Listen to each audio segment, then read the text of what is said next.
On est en 1944. Cet homme s'appelle Joseph Herman et il se trouve à 5500 mètres d'altitude sans parachute. Il y a quelques secondes, il pilotait un avion au cours d'une mission en Allemagne. Normalement, les pilotes et l'équipage portent des parachutes à l'intérieur de l'avion. Mais Joseph aimait être à l'aise, alors il a enlevé ce lourd sac à dos. Soudain, son avion a été touché.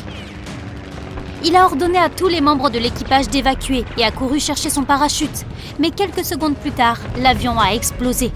L'explosion a projeté Joseph hors de l'appareil et il s'est retrouvé précipité dans le ciel nocturne, sans aucun parachute. Dans la panique, il a commencé à fixer le sol, cherchant un endroit sûr où tomber. Une rivière, un lac ou une piscine n'étaient pas vraiment des options. Frapper l'eau à si grande vitesse est presque la même chose que frapper du béton. Une congère serait idéale. S'il en trouvait une assez profonde, il aurait au moins un atterrissage en semi-douceur. Mais on est en novembre et il n'y a de neige nulle part. La meilleure option, viser les bois. Les branches d'arbres et les buissons pourraient ralentir sa chute suffisamment pour qu'il puisse survivre en touchant le sol.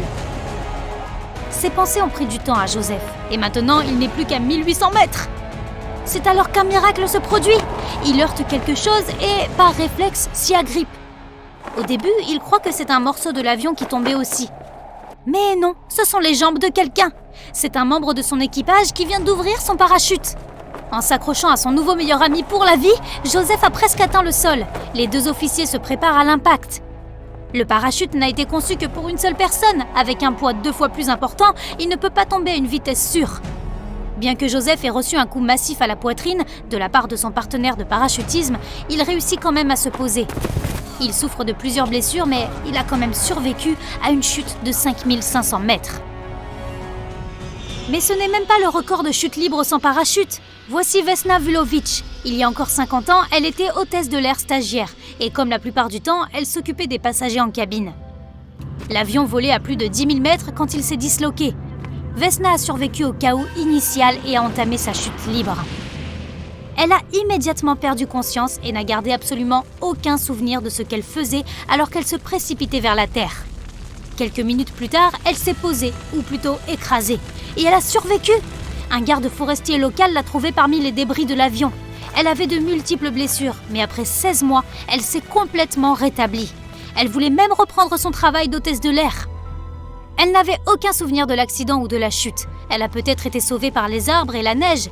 Et il faut aussi remercier le garde forestier qui l'a trouvée et lui a administré les premiers secours. Dans une de ces coïncidences typiques, Vesna n'était même pas censée se trouver dans l'avion au départ. La compagnie aérienne avait fait une erreur et avait assigné notre survivante sur ce vol à la place d'une autre femme portant le même nom. Beaucoup de gens ont dit que l'univers avait pris conscience de son erreur et donné une seconde chance à notre hôtesse.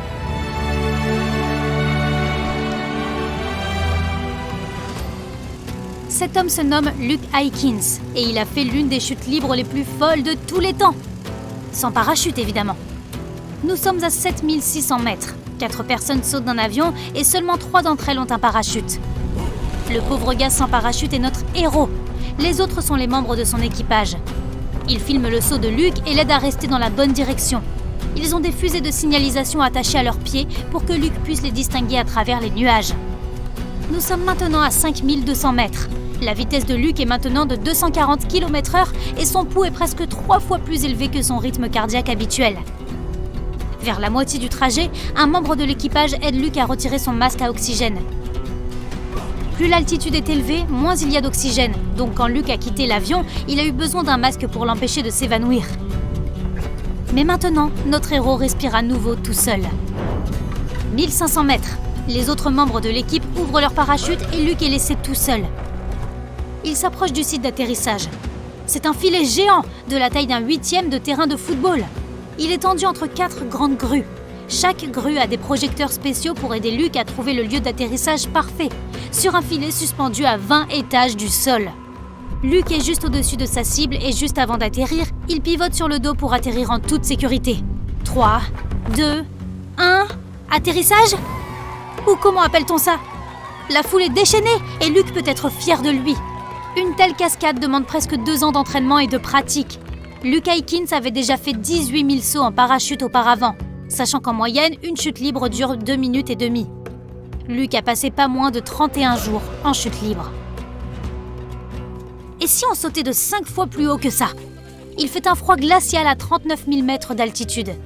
Cette chose s'appelle un ballon stratosphérique. Il est utilisé pour voler à plus de 10 km d'altitude.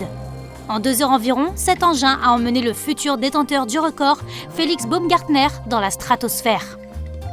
Pour sauter de cette hauteur, il avait besoin d'une combinaison spatiale spéciale avec une réserve d'oxygène et un chauffage intégré. Lorsque la trappe s'est ouverte, Félix a eu besoin de 15 minutes supplémentaires pour se remettre les idées en place, puis il n'a eu qu'à faire un simple pas. Et il était parti. Au bout de 20 secondes, il avait atteint une vitesse monumentale de 700 km/h. Et 30 secondes plus tard, il atteignait sa vitesse maximale de 1356 km/h. Félix a volé plus vite que beaucoup d'avions supersoniques et a même franchi le mur du son.